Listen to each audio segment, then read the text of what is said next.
पांचवें, छठवें या सातवें चक्रों की स्थित व्यक्ति मृत्यु के बाद पुनर्जन्म ले तो उसकी क्रमशः चक्रीय स्थिति क्या होगी? अशरीरी उच्च योनियां किन शरीर वाले व्यक्ति को मिलती हैं? अंतिम उपलब्धि के लिए क्या अशरीरी योनि के प्राणी को पुनः मनुष्य शरीर लेना पड़ता है? अब इसमें कुछ और बात दूर से समझनी शुरू करना पड़ेगी।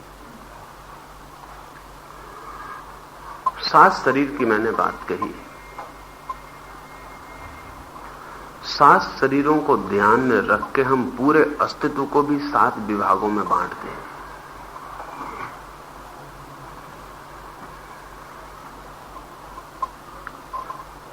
सभी अस्तित्व में 7 शरीर सदा मौजूद हैं, जागे हुए या सोए हुए,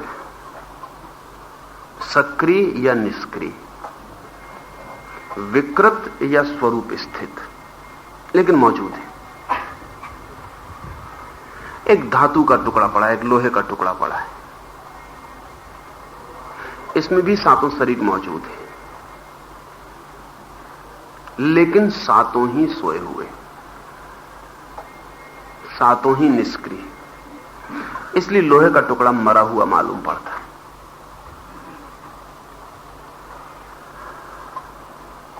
एक पौधा है, उसका पहला शरीर सक्रिय हो गया है, उसका भौतिक शरीर सक्रिय हो गया, इसलिए पौधे में जीवन की पहली झलक हमें मिलनी शुरू हो जाती है कि वो जीवित है। एक पशु है, उसका दूसरा शरीर सक्रिय हो गया, इसलिए पशु में मूवमेंट शुरू हो जाते हैं जो पौधे में नहीं है। पौधा एक जगह जड़ जमा के खड़ा है, गतिमान नहीं है, क्योंकि गति के लिए दूसरा शरीर जगना जरूरी है, इथेरिक बॉडी जगना जरूरी है। सारी गति उससे आती। अगर सिर्फ एक शरीर जगा हुआ है तो अगति में होगा, ठहरा हुआ होगा, खड़ा हुआ होगा। पौधा खड़ा हुआ पशु है। कुछ पौधे हैं जो थोड़ी गति करते हैं, वो पशु और पौधे के बीच की अवस्था में उन्होंने यात्रा की है थोड़ी।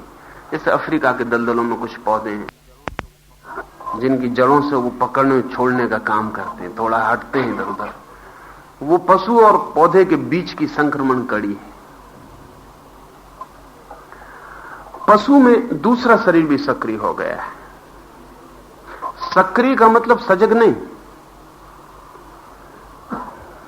सक्रिय का मतलब क्रियाशील हो गया। पशु को कोई पता नहीं, उसके दूसरे इथरिक शरीर के सक्रिय हो जाने की वजह से उसमें क्रोध भी आता है, भय भी आता है, प्रेम भी प्रकट करता है, भागता भी है, बचता भी है, डरता भी है, छिपता भी, हमला भी करता है और गतिमान है। आदमी में तीसरा शरीर सक्रिय हो गया है, एस्ट्रल बॉडी। इसलिए न केवल वो शरीर से गति करता है बल्कि चित्त से भी गति करता है, मन से भी यात्रा करता है, भविष्य की भी यात्रा करता है, अतीत की भी यात्रा करता है। पशुओं के लिए कोई भविष्य नहीं है।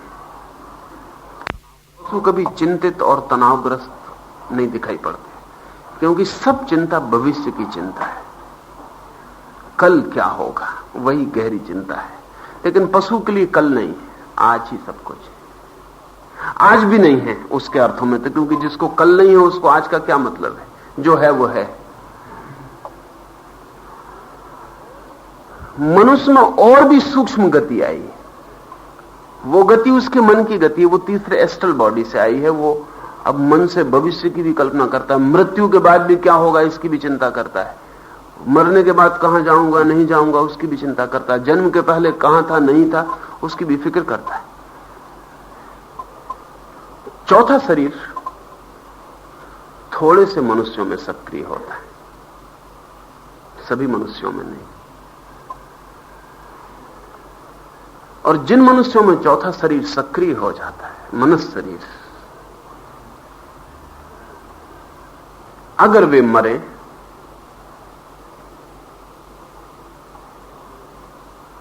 तो वे देव योनि, जिसको हम कोई भी नाम दे दें, उस तरह की योनि में प्रवेश कर जाते हैं जहां चौथे शरीर की सक्रियता की बहुत सुविधा है।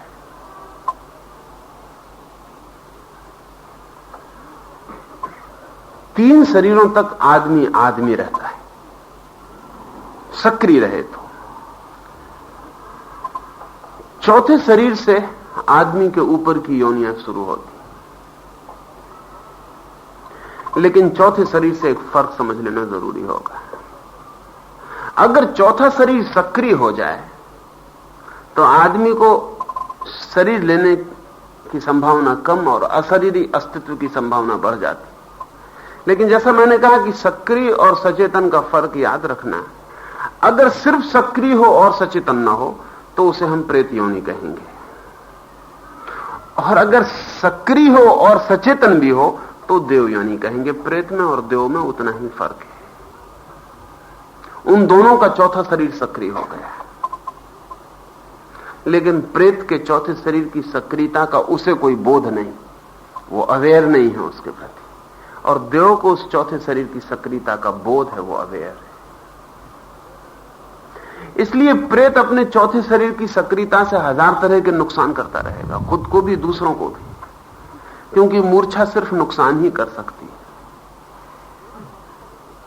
और देव बहुत तरह के लाभ पहुंचाता रहेगा, अपने को भी और दूसरों को भी, क्योंकि सजगता सिर्फ लाभ ही पहुंचा सकता है। पांचवा शरीर जिसका सक्रिय हो गया वो देव योनि के भी पार चला जाता है। पांचवा शरीर आत्म शरीर है, और पांचवें शरीर पर सक्रियता और सजगता एक ही अर्थ रखती, क्योंकि पांचवें शरीर पर बिना सजगता के कोई भी नहीं जा सकता। इसलिए वहां सक्रियता और सजगता साइमल्टेनियस युगपत घटित होती। चौथे शरीर तक यात्रा हो सकती है किसी की सोए सोए भी। अगर जाग जाए तो यात्रा बदल जाएगी, देव योनि की तरफ हो जाएगी, और अगर सोया रहे तो यात्रा पशु योनि, प्रेत योनि की तरफ हो जाएगी। पांचवें शरीर के साथ सक्रियता और सजगता का एक ही अर्थ है, क्योंकि वो आत्म शरीर है। वहां बेहोश होकर आत्मा को तो कुछ अर्थ ही नहीं होता। आत्मा का मतलब ही होश है, इसलिए आत्मा का दूसरा नाम चेतना है, दूसरा नाम कॉन्शियसनेस है। वहां बेहोशी का कोई मतलब नहीं होता। तो पांचवें शरीर से तो दोनों एक ही बात है, लेकिन पांचवें शरीर के पहले दोनों रास्ते अलग हैं। चौथे शरीर तक ही स्त्री पुरुष का फासला है, और चौथे शरीर तक ही निद्रा और जागरण का फासला है। असल में चौथे शरीर तक ही सब तरह के द्वैत और द्वंद्व का फासला है। पांचवें शरीर से सब तरह का अद्वैत और अद्वंद शुरू होता है। पांचवें शरीर से यूनिटी शुरू होती है, उसके पहले एक डाइवर्सिटी थी, एक भेद था। अब पांचवें शरीर की जो संभावना है वो देव योनि से नहीं है, न प्रेत योनि से है। ये थोड़ी बात ख्याल देने जैसी है। पांचवें शरीर की संभावना प्रेत योनि से इसलिए नहीं है कि प्रेत योनि मूर्छित योनि है, और सजगता के लिए जो शरीर अनिवार्य है वो उसके पास नहीं है। पहला शरीर उसके पास नहीं, फिजिकल बॉडी उसके पास नहीं, जिससे सजगता शुरू होती। जिस पहली सीढ़ी उसके पास नहीं है, जिससे सजगता शुरू होती है, वो सीढ़ी न होने की वजह से प्रेत को वापस लौटना पड़े मनुष्य योनि में। इसलिए मनुष्य योनि एक तरह के क्रॉस रोड पर है। देव योनि ऊपर है लेकिन आगे नहीं। इस फर्क को ठीक से समझ लेना। मनुष्य योनि से देव योनि ऊपर है लेकिन आगे नहीं, क्योंकि आगे जाने के लिए तो मनुष्य योनि पर वापस लौट आना पड़ता है। प्रेत को इसलिए लौटना पड़ता है कि वो मूर्छित है, और मूर्छा तोड़ने के लिए भौतिक शरीर एकदम जरूरी है। देव को इसलिए लौटना पड़ता है कि देव योनि में किसी तरह का दुख नहीं, असल में जागृत योनि है, जागृति में दुख नहीं हो सकता। और जहां दुख नहीं है वहां साधना की कोई तड़फ नहीं पैदा होती। जहां दुख नहीं है वहां मिटाने का कोई ख्याल नहीं है, जहां दुख नहीं है वहां पाने का कोई ख्याल नहीं है। तो देव योनि एक स्टैटिक योनि है जिसमें गति नहीं है आगे। और सुख की एक खूबी है कि अगर सुख तुम्हें मिल जाए तो आगे कोई गति नहीं रह जाती। दुख हो तो सदा गति होती, क्योंकि दुख से हटने को, दुख से मुक्त होने को तुम कुछ खोजते हो। सुख मिल जाए तो खोज बंद हो जाती। इसलिए एक बड़ी अजीब बात है जो कि समझ में नहीं आती लोगों को। महावीर और बुद्ध के जीवन में इस उल्लेख का बड़ा मूल्य है कि देवता उनसे शिक्षा लेने आते हैं।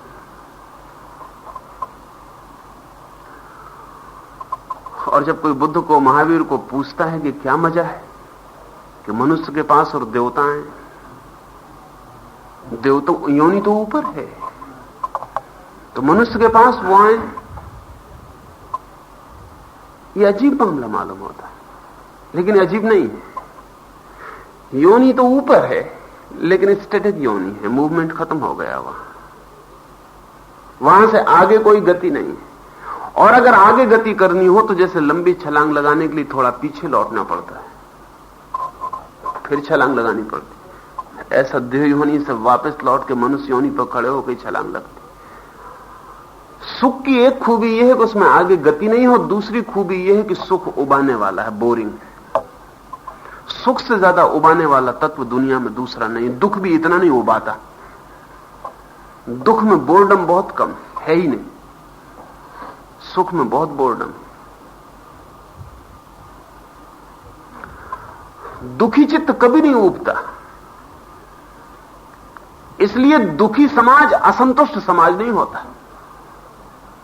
और दुखी आदमी असंतुष्ट आदमी नहीं होता, सिर्फ सुखी आदमी असंतुष्ट होता है और सुखी आदमी का समाज असंतुष्ट समाज होता है। अमेरिका जितना असंतुष्ट है उतना भारत नहीं। उसका कारण कुल इतना है कि हम दुखी हैं और वो सुखी। आगे गति नहीं रह गई और दुख नहीं है जो गति देता था, और सुख की पुनरुक्ति है। वही सुख रोज रोज दौड़ के बेमानी हो जाता। तो देव योनि जो है वो एक बोर्डम की चरम शिखर है। वहां उससे ज्यादा ऊबने वाला कोई स्थान नहीं जगत में।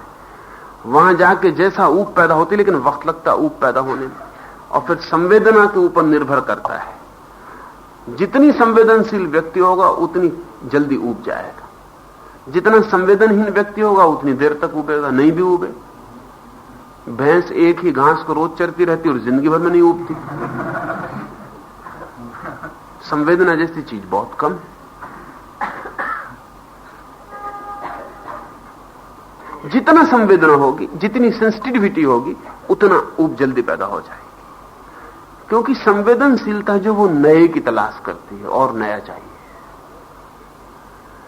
संवेदना एक तरह की चंचलता है और चंचलता एक तरह का जीवन है। तो देव योनि एक अर्थ में डेड योनि है। प्रेत योनि भी मरी योनि है, लेकिन फिर भी देव योनि प्रेतों से भी ज्यादा मरी योनि है।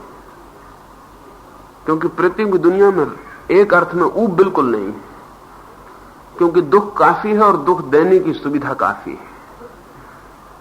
दूसरे को सताने का भी रस बहुत है और खुद भी सताए जाने की बहुत सुविधा है। उपद्रव की बहुत गुंजाइश है। देव योनि बिल्कुल शांत योनि है जहां उपद्रव बिल्कुल नहीं है।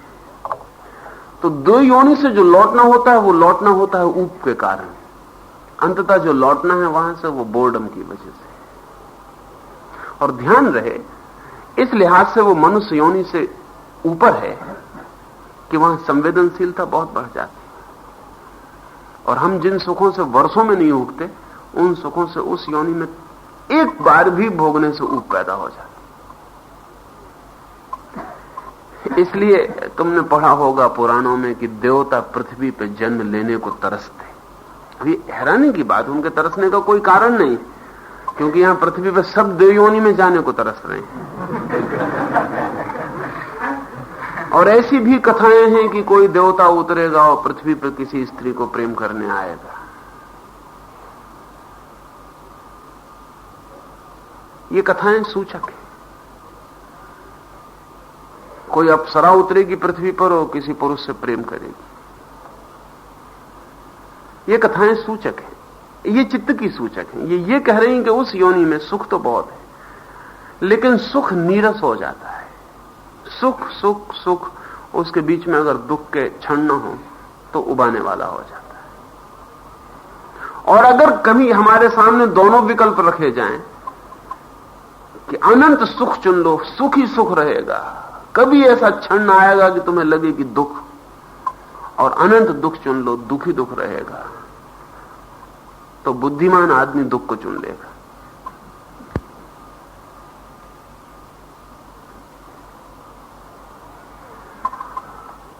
तो ये जो देव योनि है वहां से वापस लौटना पड़े, प्रेत योनि है वहां से वापस लौटना पड़े। मनुष्य योनि चौराहे पर है, वहां से सब यात्राएं संभव है। मनुष्य योनि पर जो आदमी 5वें शरीर को उपलब्ध हो जाए, उसको फिर कहीं भी नहीं जाना पड़ता, फिर वो अयोनि में प्रवेश करता, वो योनि मुक्त होता। योनि का मतलब ख्याल में है ना, किसी मां की योनि में प्रवेश से मतलब है योनि का। वो किसी वर्ग की मां हो, गर्भ प्रवेश से मतलब है योनि का। तो वो कोई गर्भ प्रवेश नहीं करता। जो अपने को उपलब्ध हो गया उसकी यात्रा एक अर्थ में समाप्त हो गई। ये जो 5वें शरीर का व्यक्ति है, इसी को हम कहते हैं मुक्ति, मोक्ष। लेकिन अगर ये अपने पर तृप्त हो जाए, रुक जाए, तो रुक सकता है, अनंत काल तक रुक सकता है, क्योंकि यहां न दुख है न सुख है, न बंधन है न पीड़ा है, यहां कुछ भी नहीं। लेकिन सिर्फ स्वयं का होना है, सर्व का होना नहीं। तो अनंत समय तक भी कोई व्यक्ति इस स्थिति में पड़ा रह सकता है, जब तक कि उसमें सर्व को जानने की जिज्ञासा ना उठ जाए। है वो जिज्ञासा का बीज हमारे भीतर, इसलिए वो उठाती। और इसलिए साधक अगर पहले से ही सर्व को जानने की जिज्ञासा रखे तो 5वीं योनि में रुकने की असुविधा से बच जाता है। इसलिए अगर पूरी की पूरी साइंस को तुम समझोगे तो पहले से ही जिज्ञासा परम होनी चाहिए। कहीं बीच के किसी ठहराव को अगर तुमने मंजिल समझ के चले तो जब वो तुम्हें मिल जाएगी मंजिल, तो तुम्हारा मन होगा कि बात खत्म हो गई। तो 5वें शरीर के व्यक्ति को कोई योनि नहीं लेनी पड़ती, लेकिन वो स्वयं में बंधा रह जाता है, सबसे छूट जाता है, स्वयं में बंधा रह जाता है। अस्मिता से नहीं छूटता, अहंकार से छूट जाता है, क्योंकि अहंकार जो था वो सदा दूसरे के खिलाफ दावा था। इसको ठीक से समझ लेना। जब मैं कहता हूं मैं, तो मैं किसी तू को दबाने के लिए कहता हूं। इसलिए जब मैं किसी तू को दबा लेता हूं तो मेरा मैं बहुत अकड़ के प्रकट होता है, और जब कोई तू मुझे दबा देता है तो मेरा मैं बहुत रिरियाता रोता हुआ प्रकट होता है। वो मैं जो है वो तू को दबाने का प्रयास है। तो अहंकार जो है वो सदा दूसरे की अपेक्षा में, दूसरा तो खत्म हो गया, दूसरे सब कोई लेना देना नहीं, उससे कोई अपेक्षा ना रही। अस्मिता जो है वो अपनी अपेक्षा में। अहंकार और अस्मिता में इतनी फर्क है। तू से कोई मतलब नहीं मुझे, लेकिन फिर भी मैं तो हूं। ये दावा नहीं है मैं का अब, लेकिन मेरा होना तो है ही। अब मैं किसी तू के खिलाफ नहीं कह रहा हूं मैं, लेकिन मैं हूं बिना किसी तू की अपेक्षा के। इसलिए मैंने कहा अहंकार कहेगा मैं और अस्मिता कहेगी हूं, उतना फर्क होगा। मैं हूं में दोनों बातें हैं, मैं अहंकार है और हूं अस्मिता है। द फीलिंग ऑफ आईनेस, तू के खिलाफ नहीं, अपने पक्ष में मैं हूं। दुनिया पर कोई भी आदमी न रह जाए, तीसरा महायुद्ध हो, सब लोग मर जाएं और मैं रह जाऊं, तो मेरे भीतर अहंकार नहीं रह जाएगा, लेकिन अस्मिता होगी। मैं जानूंगा कि मैं हूं, हालांकि मैं किसी से ना कह सकूंगा कि मैं, क्योंकि कोई तू नहीं बचा जिससे मैं कह सकूं। तो जब बिल्कुल तुम अकेले हो और कोई भी दूसरा नहीं है, तब भी तुम हो, होने के अर्थ में। तो पांचवें शरीर पर अहंकार तो विदा हो जाता है, इसलिए सबसे बड़ी कड़ी जो बंधन की है वो गिर जाती है, लेकिन अस्मिता रह जाती, हूं का भाव रह जाता है। मुक्त, स्वतंत्र, कोई बंधन नहीं, कोई सीमा नहीं, लेकिन अस्मिता की अपनी सीमा है। दूसरे की कोई सीमा नहीं, लेकिन अस्मिता की अपनी सीमा है। छठवें शरीर पर अस्मिता टूटती या छोड़ी जाती है, और छठवां शरीर जो है वो कॉस्मिक बॉडी है। पांचवें शरीर के बाद योनि का सवाल समाप्त हो गया, लेकिन जन्म अभी बाकी। इस फर्क को भी ख्याल में ले लेना। एक जन्म तो योनि से होता है, किसी के गर्भ से होता है, और एक जन्म अपने ही गर्भ से होता है। इसलिए इस मुल्क में हम ब्राह्मण को द्विज कहते हैं। असल में ब्रह्मज्ञानी को कहते थे कभी, ब्राह्मण को कहने की कोई जरूरत नहीं है। ब्रह्मज्ञानी को द्विज कहते थे। उसने एक और तरह का जन्म, ट्वाइस बॉर्न। एक जन्म तो वो है जो गर्भ से मिलता है, वो दूसरे से मिलता है, और एक ऐसा जन्म भी है जो फिर अपने से, क्योंकि जब आत्म शरीर उपलब्ध हो गया, अब तुम्हें दूसरे से जन्म कभी नहीं मिलेगा। अब तो तुम्हें अपने ही आत्म शरीर को जन्माना होगा कॉस्मिक बॉडी में, और ये तुम्हारी अंतर यात्रा है। अब तुम्हारा अंतर गर्भ और अंतर योनि है। अब इसका वाह योनि से, वाह गर्भ से कोई संबंध नहीं। अब तुम्हारे कोई माता पिता ना होंगे, अब तुम ही पिता और तुम ही माता और तुम ही पुत्र बनोगे। अभी बिल्कुल निपट अकेली यात्रा है। तो इस स्थिति को पांचवें शरीर से छठवें शरीर में जब प्रवेश हो, तब कहना चाहिए कोई व्यक्ति द्विज हुआ। उसके पहले नहीं। उसका दूसरा जन्म हुआ जो अयोनिज है, जिसमें योनि नहीं है और जिसमें पर गर्भ नहीं है, जो आत्म गर्भ है। उपनिषद का ऋषि कहता है कि उस गर्भ के ढक्कन को खोल, वो जो तूने स्वर्ण पात्रों से ढक रखा है, उस गर्भ के ढक्कन को खोल, वो जो तूने स्वर्ण के पर्दों से ढक रखा है। पर्दे जरूर वहां स्वर्ण के हैं, यानी पर्दे ऐसे कि उन्हें तोड़ने का मन न होगा। पर्दे ऐसे हैं कि बचाने की तबीयत होगी। अस्मिता सबसे ज्यादा कीमती पर्दा है जो हमारे ऊपर है, उसे हम ही न छोड़ना चाहेंगे। कोई दूसरा बाधा देने वाला नहीं होगा, कोई कहेगा नहीं कि रोको, कोई रोकने वाला नहीं होगा, लेकिन पर्दा ही इतना प्रीतिकर है अपने होने का कि उसे छोड़ ना पाओगे। इसलिए ऋषि कहता है स्वर्ण के पर्दों को हटा और उस गर्भ को खोल, जिससे व्यक्ति द्विज हो सके। तो ब्रह्मज्ञानी को द्विज, ब्रह्मज्ञानी को मतलब छठवें शरीर पाने वाले को। पांचवें शरीर से छठवें शरीर की यात्रा ट्वाइस बॉर्न, द्विज होने की यात्रा है। और गर्भ बदला, योनि बदली, अब सब अयोनिज हुआ और गर्भ अपना हुआ, आत्म गर्भा हुए हम। पांचवें से छठवें में जन्म है और छठवें से सातवें में मृत्यु है, इसलिए उसको द्विज नहीं कहा। उसको द्विज कहने का कोई मतलब नहीं है, क्योंकि अब मेरा मतलब समझे तुम, इसको अब समझना आसान हो जाएगा। पांचवें से छठवें को हम कहते हैं जन्म अपने से, छठवें से सातवें को हम कहते हैं मृत्यु अपने से। दूसरों से जन्म लिए थे, दूसरों की योनियों से, दूसरों के शरीरों से, वो मृत्यु भी दूसरों की थी। इसे थोड़ा समझना पड़ेगा।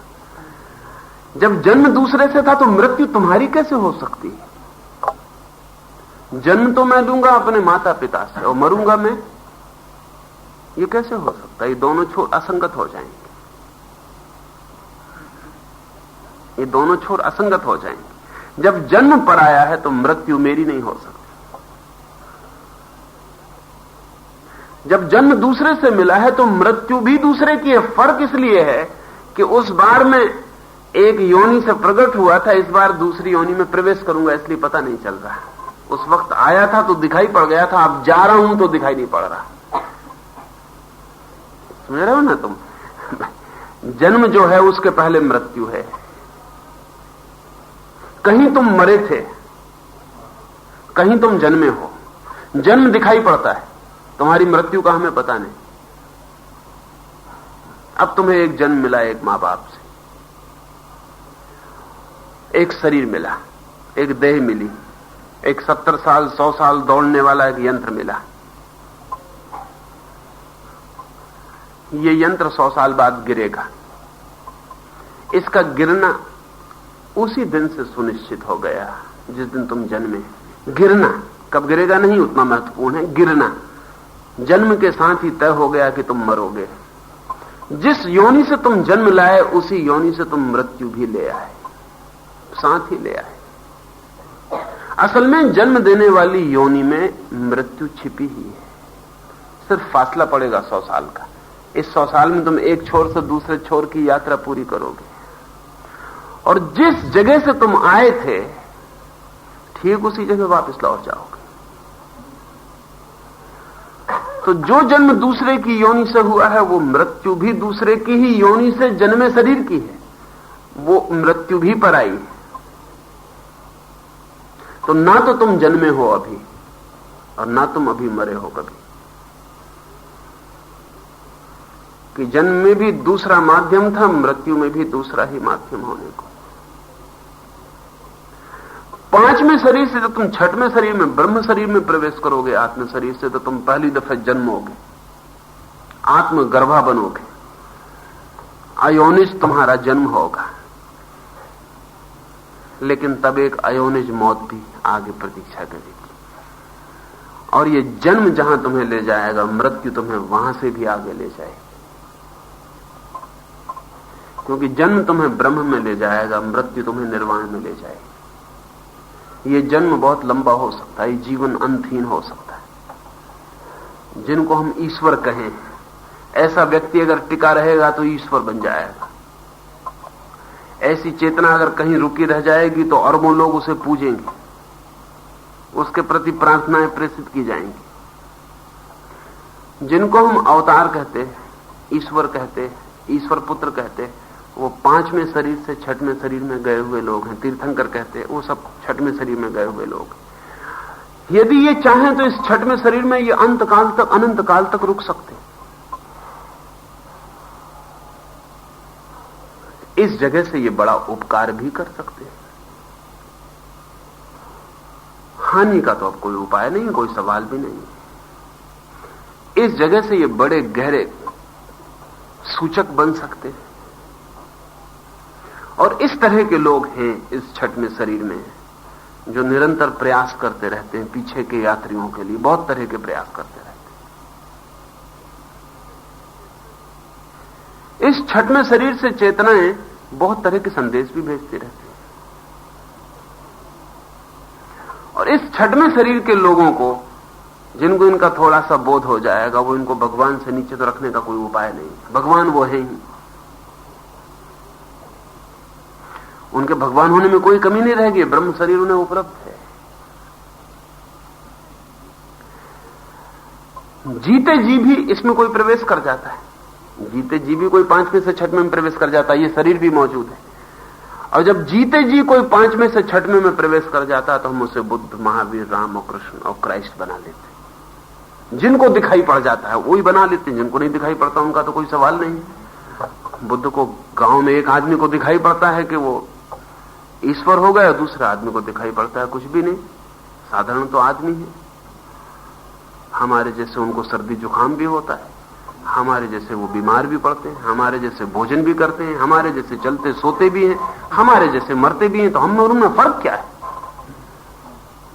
फिर जिनको दिखाई पड़ता है, जिनको नहीं दिखाई पड़ता, उनकी भीड़ सदा बड़ी है। जिनको नहीं दिखाई पड़ता, जिनको दिखाई पड़ता है वो पागल मालूम पड़ते हैं, और बेचारे पागल दिखते भी हैं क्योंकि उनके पास कोई एविडेंस भी तो नहीं।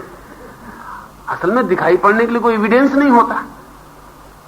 अब ये माइक मुझे दिखाई पड़ रहा है, और अगर आपको यहां किसी को दिखाई ना पड़े तो मैं और क्या एविडेंस दूंगा कि ये दिखाई पड़ रहा है? मैं कहूंगा दिखाई पड़ रहा हूं, मैं पागल हो जाऊंगा। क्योंकि जब सबको नहीं दिखाई पड़ रहा तो आपको दिखाई पड़ रहा है, तो आपका दिमाग खराब है। ज्ञान को भी हम बहुत गहरे अर्थ में गणना से नापते हैं। उसके बाद मतदान, वोटिंग है उसका भी। तो बुद्ध किसी को दिखाई पड़ते हैं, भगवान है किसी को दिखाई, जिसको दिखाई पड़ते हैं नहीं वो कहता क्या पागलपन कर रहा हो, ये बुद्ध वही है जो शुद्धोधन का बेटा है, फलाने का लड़का है, फलानी इसकी मां थी, फलानी इसकी बहू, वही तो है, ये कोई और तो नहीं है। बुद्ध के बाप तक को नहीं दिखाई पड़ता कि आदमी कुछ और हो गया, वो भी यही समझते हैं मेरा बेटा है, और वो भी कहते हैं कि तू कहां की नासमझी में पड़ा है, घर वापस लौटा, ये सब तू क्या कर रहा है, राज्य सब बर्बाद हो रहा है, मैं बूढ़ा हुआ जा रहा हूं, तू वापस लौट, आप संभाल ले सब। उनको भी नहीं दिखाई पड़ता कि अब ये किस राज्य का मालिक हो गया है। पर जिसको दिखाई पड़ता है उसके लिए तीर्थंकर हो जाएगा, भगवान हो जाएगा, ईश्वर का बेटा हो जाएगा, कुछ भी हो जाएगा। वो कोई नाम चुनेगा जो छठवें शरीर के आदमी के लिए इस स्थिति में भी दिखाई पड़ने लगेगा। सातवां शरीर जो है वो इस शरीर में कभी उपलब्ध नहीं होता। इस शरीर में सातवां शरीर कभी उपलब्ध नहीं होता। इस शरीर में हम छठवें शरीर के सीमांत पर भर खड़े हो सकते हैं, ज्यादा से ज्यादा।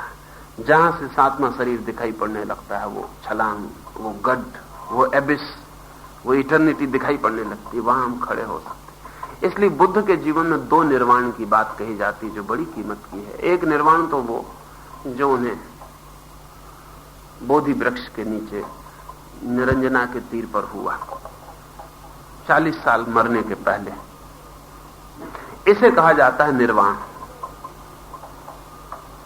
इस दिन वो उस सीमांत पर खड़े हो गए और इस सीमांत पर वे 40 साल खड़े ही रहे, इसी सीमांत पर। दूसरा, जिस दिन उनकी मृत्यु हुई उस दिन कहा जाता है वो हुआ महापरिनिर्वाण। उस दिन वो उस साधने में प्रवेश कर गए। इसलिए मरने के पहले उनसे कोई पूछता है कि तथागत का मृत्यु के बाद क्या होगा, तो बुद्ध कहते हैं तथागत नहीं होंगे। लेकिन ये मन को भरता नहीं हमारे। फिर कर उनके भक्त उनसे पूछते हैं कि जब बुद्ध महानिर्वाण होता है बुद्ध का, तो फिर क्या होता है? तो बुद्ध कहते हैं जहां सब होना बंद हो जाता है उसी का नाम महापरिनिर्वाण है। जब तक कुछ होता रहता है तब तक छठमा, तब तक कुछ होता रहता है तब तक छठमा, तब तक अस्तित्व, फिर अनस्तित्व। तो बुद्ध अब नहीं होंगे, अब कुछ भी नहीं बचेगा। अब तुम समझना कि वो कभी थे ही नहीं, वो ऐसे ही विदा हो जाएंगे जैसे स्वप्न विदा हो जाता, वो ऐसे ही विदा हो जाएंगे जैसे रेत पर खींची रेखा हवा के झोंके में साफ हो जाती, जैसे पानी पर लकीर खींचते हैं और खींच भी नहीं पाते और विदा हो जाते, ऐसे ही वो खो जाएंगे, अब कुछ भी नहीं होगा। मगर ये मन को भरता नहीं। हमारा मन करता है कहीं कहीं कहीं किसी तल पर, कहीं किसी कोने में, दूर, कितने ही दूर, लेकिन हो, किसी रूप में हो, अरूप हो जाएगा, आकार में हो, निराकार हो जाएगा, शब्द में हो, निशब्द हो जाएगा, सत्व में हो तो शून्य हो जाएगा। सातवें शरीर के बाद की फिर कोई खबर देने का उपाय नहीं। सीमांत पर खड़े हुए लोग हैं जो सातवें शरीर को देखते, उस गड्ढ को देखते, लेकिन उस गड्ढ में जाके खबर देने का कोई उपाय नहीं। इसलिए सातवें शरीर के संबंध में सब खबरें, सीमा के किनारे खड़े हुए लोगों की खबरें, गए हुए की कोई खबर नहीं, क्योंकि कोई उपाय नहीं। जैसे कि हम पाकिस्तान की सीमा पर खड़े होकर देखें और कहें कि वहां एक मकान है और एक दुकान है और एक आदमी खड़ा और एक वृक्ष है और सूरज निकल रहा, लेकिन ये खड़ा है आदमी हिंदुस्तान की सीमा में। छठवें से सातवें में महामृत्यु है। और तुम बड़े हैरान हो गए जान के कि बहुत प्राचीन समय में आचार्य का मतलब यह होता था कि जो मृत्यु से खाए, जो महामृत्यु से खाए। ऐसे सूत्र हैं जो कहते हैं आचार्य यानी मृत्यु। इसलिए नचिकेता जब पहुंच गया है यम के पास, तो वो ठीक आचार्य के पास पहुंच गया। वो मृत्यु ही सिखा सकता है, यम और कुछ सिखा सकता नहीं। जहां मिटना सिखाया जाए, जहां टूटना और समाप्त होना सिखाया जाए। पर इसके पहले एक जन्म आवश्यक है, क्योंकि अभी तो तुम हो ही नहीं, और जिसे तुमने समझा है कि तुम हो वो तो बिल्कुल उधार है, तो बारोट है, वो तुम्हारा अस्तित्व नहीं। इसे तुम अगर खोगे भी तो तुम इसके मालिक ना थे। नहीं, मामला ऐसा है कि जैसे मैं कोई चीज चुरा लूं और फिर मैं उसका दान कर दूं, वो चीज मेरी थी नहीं, तो दान मेरा कैसे होगा? तो जो मेरा नहीं है उसे तो मैं दे भी नहीं सकता। इसलिए यहां इस जगत में जिसको हम त्यागी कहते हैं वो त्यागी नहीं है, क्योंकि वो छोड़ रहा है जो उसका था नहीं, और जो था नहीं उसके छोड़ने वाले तुम कैसे हो सकते हो? और जो तुम्हारा था नहीं उसको तुमने छोड़ा, ये दावा पागलपन का है। त्याग घटित होता है छठवें शरीर से सातवें में प्रवेश में। रिनंसिएशन वहां है, क्योंकि वहां तुम वही छोड़ते हो जो तुम हो, और कुछ तो तुम्हारे पास बचता नहीं, तुम ही हो, उसी को तुम छोड़ते हो। इसलिए त्याग की घटना तो सिर्फ एक ही है, वह छठवें से सातवें शरीर के प्रवेश की। उसके पहले तो हम बच्चों की बातें कर रहे हैं। जो आदमी कह रहा है मेरा है वो पागलपन की बातें कह रहा है। जो कह रहा है कि जो भी मेरा था वो मैंने छोड़ दिया है, वो भी पागलपन की बातें कर रहा है, क्योंकि दावेदार वो अब भी है कि वो मेरा था और मैं मानता था कि मेरा था, और अब मैंने किसी और को दे दिया और अब वो उसका हो गया है। हमारे तो सिर्फ हम हैं, लेकिन उसका हमें कोई पता नहीं। इसलिए पांचवें से छठवें में तुम्हें पता चलेगा कि तुम कौन हो, और छठवें से सातवें में तुम त्याग कर सकोगे कि उसका जो तुम हो। और जिस दिन कोई उसका त्याग कर पाता है जो वो है, उसके बाद फिर कुछ पाने को शेष नहीं रह जाता, कुछ खोने को शेष नहीं रह जाता। उसके बाद तो कोई सवाल ही नहीं है। उसके बाद अनंत सन्नाटा और चुप्पी। उसके बाद हमारे पास ये भी हम नहीं कह सकते कि आनंद है, ये भी नहीं कह सकते कि शांति है, ये भी नहीं कह सकते कि सत्य है, असत्य है, प्रकाश है, कुछ भी नहीं कह सकते। ये सात शरीर की स्थिति होगी। एक आध और बात कर दो। स्थूल शरीर जैसे है और उसमें पांचवा शरीर उपलब्ध हुआ, तो अभी तो उसका सातवां बचा है ना, यात्रा सातवें, फिर वो कौन से शरीर में आएगा?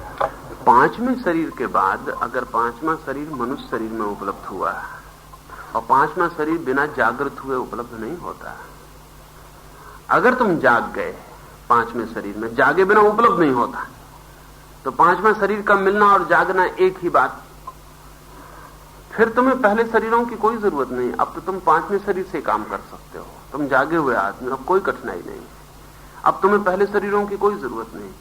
ये तो चौथे शरीर तक सवाल बना रहेगा सदा। अगर चौथे शरीर में देवता हो गया एक आदमी, चौथा शरीर सक्रिय हो गया और जाग गया, चौथा शरीर निष्क्रिय रहा, सोया रहा, तो प्रेत हो गया।